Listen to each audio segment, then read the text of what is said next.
this is Jeff Gagan with your Lancaster Home TV, coming at you from Lancaster County, Pennsylvania, and wanted to talk today about mid-century modern homes. What are they, and do any actually exist in Lancaster, Pennsylvania? When you think of Amish country, you don't necessarily think of contemporary homes, but they're here. We're in one right now, actually, over on the west side of Lancaster, and this is a really neat house built in 1947 by an architect who did a couple other homes in the area. Mid-century modern homes are usually ranch-style houses, and they involve higher ceilings with beams. That's a hallmark of a mid-century modern home.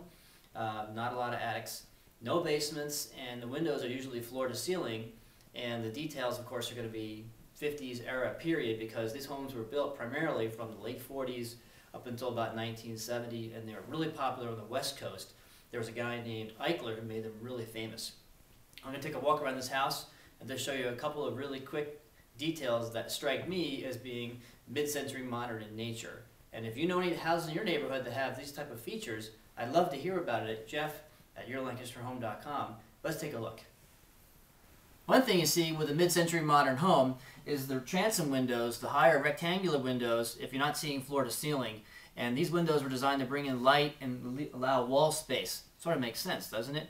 If you're driving down the road and you see a house with this type of window on the front, you know you're looking at a house that was built mid-century, maybe even mid-century modern style.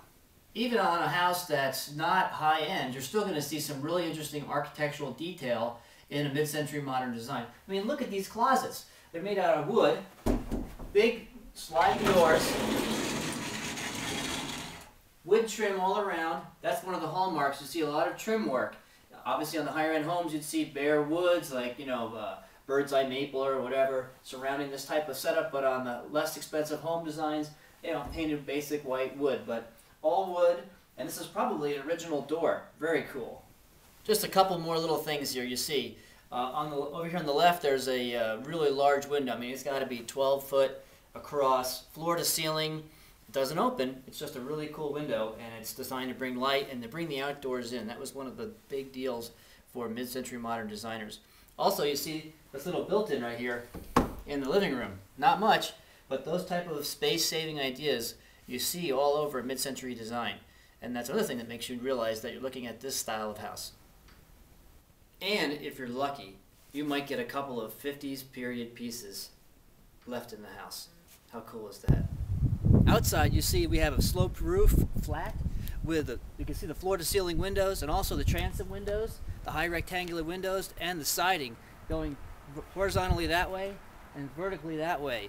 Now, this is new siding, but they kept to the style of the mid-century modern look, and it doesn't change the view from the street. So like I said, if you're driving by one of these, you know you're looking at one. Well, that's just a couple of cues that you're going to see for mid-century modern design. I hope you've enjoyed this little quick trip, and if you have any questions, I'd love to hear from you at jeff@yourlancasterhome.com, and I appreciate you watching Your Lancaster Home TV. Thanks and have a great day.